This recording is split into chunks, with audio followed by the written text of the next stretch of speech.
So what is diabetes?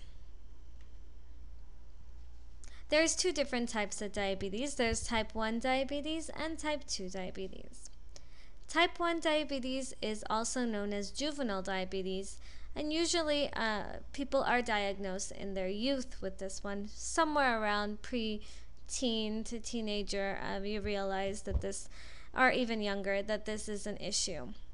And what happens here is the body does not make enough insulin, and they are insulin dependent. So that means that they are dependent on insulin injections, and they even have pumps that are attached to them to make sure they're constantly getting enough insulin in their body so they can digest their carbohydrates.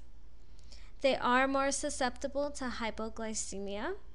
Hypoglycemia are dips in blood sugar. So our blood sugar should be around 100 to 120.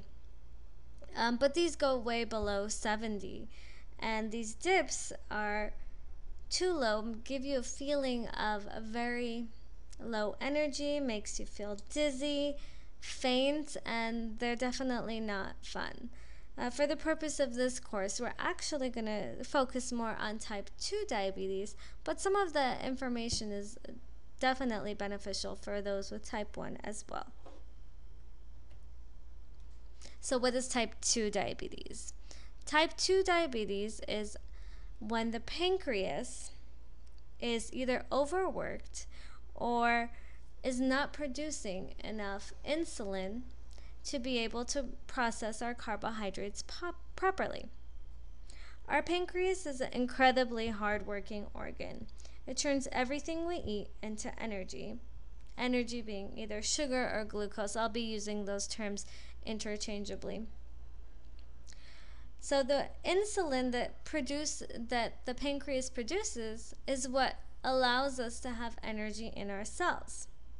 With type 2 diabetes, the body resists the effects of insulin or just doesn't produce enough insulin at all. What happens is this blood sugar, this glucose that's outside of the cell, it didn't get to go into the cell, causes an accumulation of sugar in the bloodstream. Okay? Let me show you a picture so you get a better idea of what this is. So I'm going to use my little mouse here as well to point this to you. So this is our cell where all the energy is made and all the energy is needed. And this key over here is our insulin. And all these little red globs over here is the glucose or the sugar that we get from our food that gets broken down. So the food we eat, the carbohydrates particularly, get broken down into these glucose molecules, and they're hanging out in the bloodstream, but they need to go inside the cell. But they need the key to open the door to the cell, and that key is our insulin. So what happens here is if you don't have enough insulin, that key is not available, and this glucose is just stuck in the bloodstream, which causes too much sugar in our blood, causing high blood sugar, which leads to diabetes. A1C, this might look familiar to you if you've seen your blood work and everything. Your A1C is the average of your 3 months worth of blood sugar. And your blood sugar is the amount of free sugar in the bloodstream at any given time. So that's the red globs that we're trying to get into the cell. Some important numbers for type 2 diabetes and prediabetes. The A1C numbers for prediabetes is 5.7 to 6.4. Anything above 6.4 is considered diabetes, so 6.5 and above. Your fasting blood glucose, meaning first thing in the morning with nothing in your belly. Prediabetes is 100 to 125. 126 and above is considered diabetes.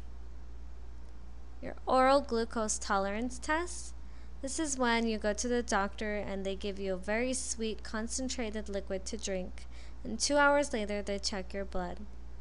They're checking to see how fast you metabolize that sugar. For prediabetes, 140 to 199. Anything above 200 is diabetes. You may be familiar with this if you've ever been pregnant. They do this test to check for gestational diabetes.